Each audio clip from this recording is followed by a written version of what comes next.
Shalom, shalom, femmes de valeur, nous vous saluons au nom de Jésus. Nous sommes à notre deuxième jour de jeûne et prière où nous sommes dans le thème le sexe, porte d'entrée et source d'alliance. Le sexe, porte d'entrée, c'est ce que nous allons développer ensemble en ce matin pour comprendre la pensée de Dieu et nous orienter dans la prière. Nous allons lire dans le livre de Lévitique, au chapitre 20, à partir du verset 10, Lévitique 20, à partir du verset 10 suivant. Si un homme commet un adultère avec une femme mariée, s'il commet un adultère avec la femme de son prochain, l'homme et la femme adultère seront punis de mort.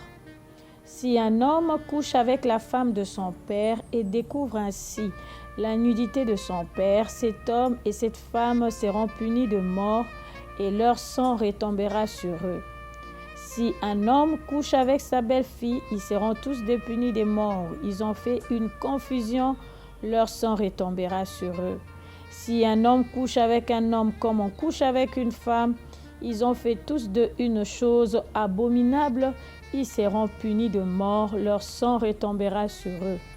Si un homme prend pour la femme, la fille et la mère, c'est un crime.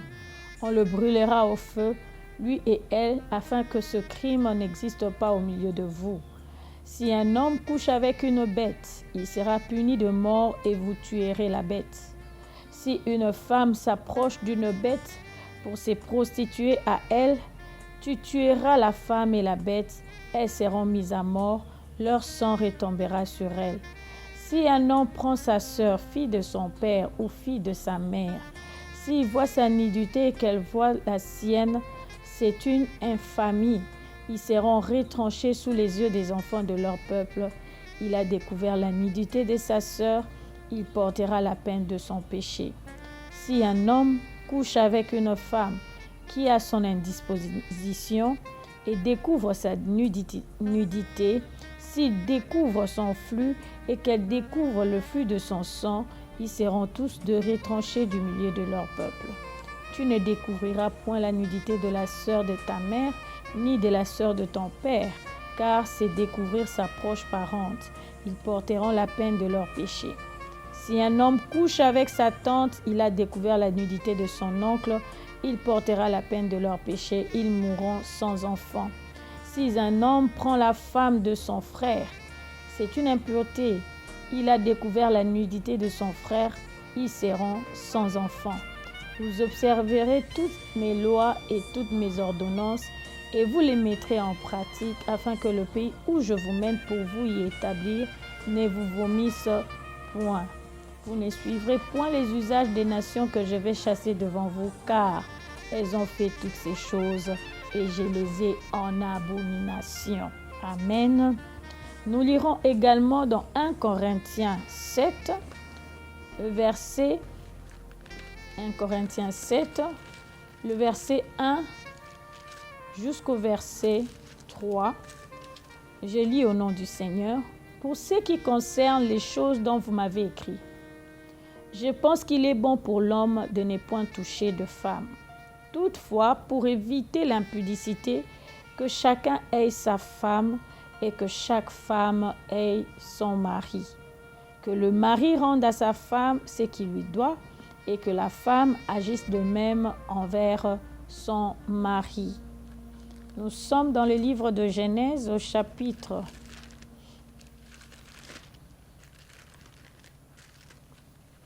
2, le verset 24. C'est pourquoi l'homme quittera son père et sa mère et s'attachera à sa femme et ils deviendront une seule chair. Ici, aujourd'hui, nous parlons de porte d'entrée. Le sexe comme porte d'entrée, comme voie d'accès, comme point de contact, comme voie d'accès qui donne à l'ennemi la possibilité de pouvoir agir et opérer dans nos vies. Et l'ennemi, pour opérer dans nos vies, il ne passe pas par 4 chemins. Le péché est la porte d'entrée pour que l'ennemi puisse agir. Ainsi, par rapport au sexe, l'Éternel a énuméré plusieurs choses qu'il a interdit au peuple d'Israël, qu'il a interdit à ses enfants de ne pas pouvoir le faire. Pourquoi? Parce que cela est en abomination aux yeux de l'Éternel et cela est avantageux à l'ennemi parce que par là il passe pour agir et opérer. Et de ces différents péchés liés au sexe, nous allons citer plusieurs. Le Seigneur a parlé de l'adultère, l'impudicité, la fornication, la prostitution, les partouses. Ce sont des choses que nous vivons actuellement, où une femme mariée sort avec un homme marié, où une femme célibataire sort avec un homme marié. Ou encore nous vivons cela, nous voyons l'impudicité dans la rue, où des femmes célibataires s'unissent à un seul homme. Elles peuvent être à 3, 4, s'unissent à un seul homme. Et nous voyons aussi des femmes célibataires en elles-mêmes sortir avec 2, 3 hommes. Et ces choses sont en abomination aux yeux de l'Éternel.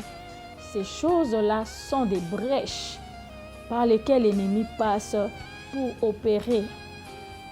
Et au-delà de cela, l'homme va encore plus loin dans des pratiques contre nature, où il s'unit à un homme comme on s'unit à une femme, l'homosexualité.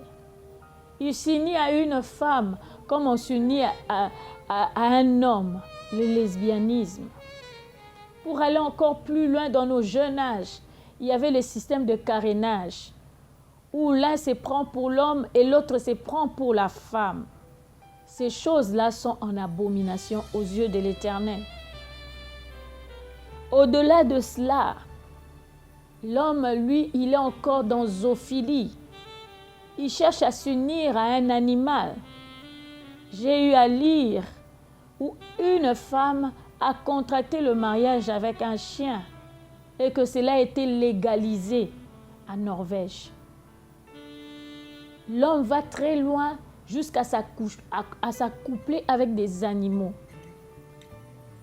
L'homme va plus loin à s'accoupler avec des enfants dans la pédophilie. Il va plus loin dans les viols des enfants mineurs, où il force, il tape, il agresse. De toutes ces choses sont en abomination aux yeux de l'Éternel. Au-delà de cela, les femmes d'aujourd'hui.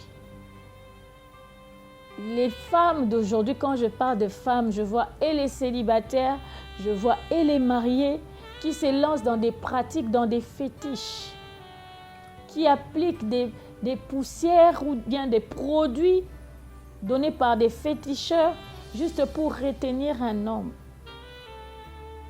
Ce sont des pratiques qui donnent une brèche à l'ennemi de pouvoir opérer non seulement en nous femmes, mais également en l'homme en question avec qui nous nous attachons, nous nous accouplons. La masturbation. J'ai même appris que dans d'autres pays, on enseigne aux enfants la masturbation. Ces choses sont en abomination aux yeux de l'Éternel.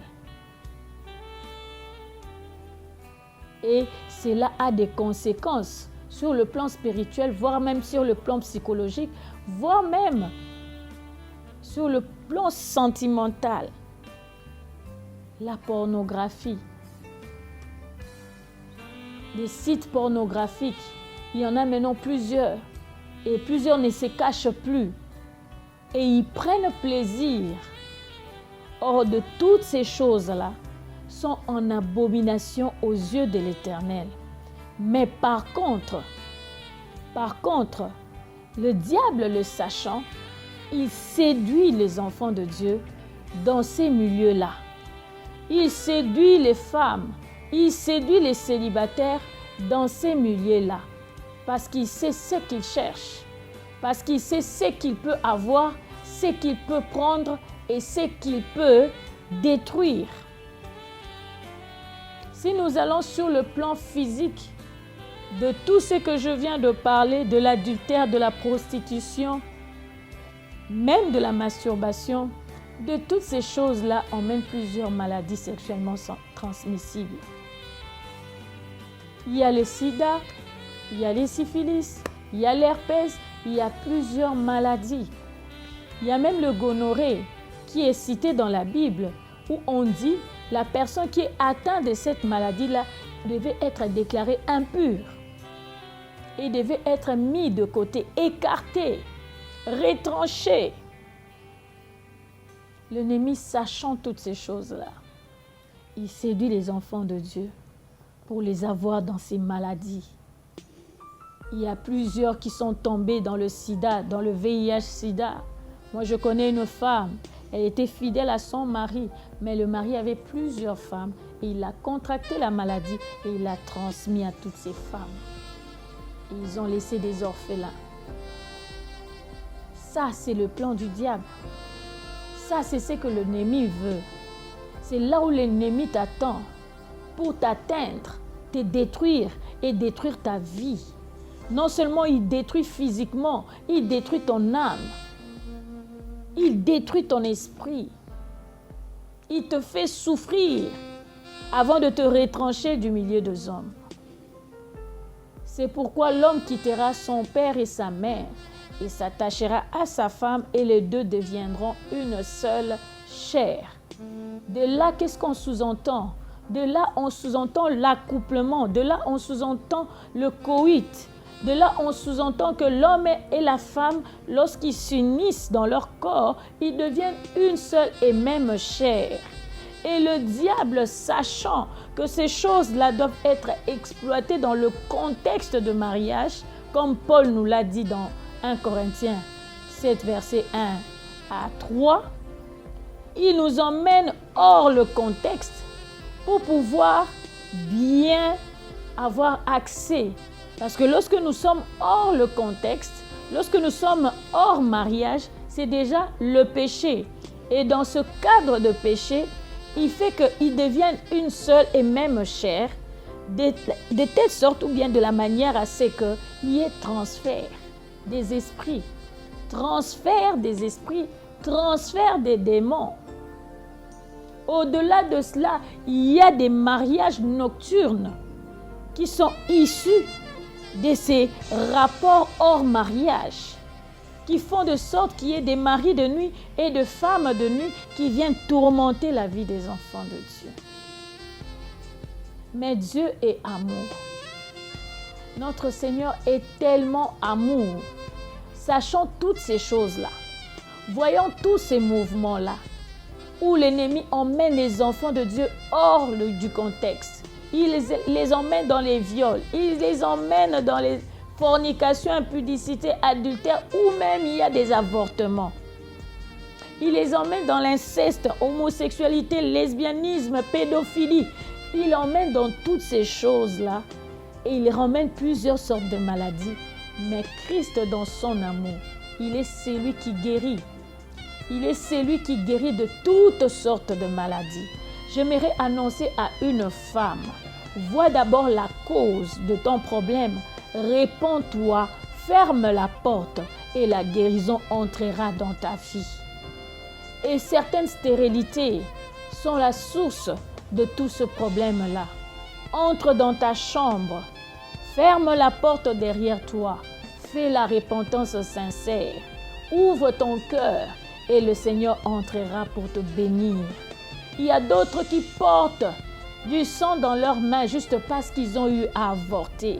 Entre dans ta chambre, entre dans la prière de repentance, prie ton Dieu, lève tes mains, il est celui qui lave, il est celui qui justifie, il est celui qui purifie et qui sanctifie. Afin que la porte de ton mariage te soit ouverte, afin que ton intimité ou ta vie de sexualité, même dans le mariage, soit épanouie. Parce que plusieurs connaissent des problèmes parce que spirituellement, ils sont retenus quelque part. Il y a eu des transferts des esprits quelque part. Il y a eu des maris de nuit quelque part. Il y a eu des femmes de nuit quelque part. Et aujourd'hui, le Seigneur veut que nous puissions aller vers la cause, fermer cette porte afin que tout nous soit agréable. Que Dieu bénisse sa parole.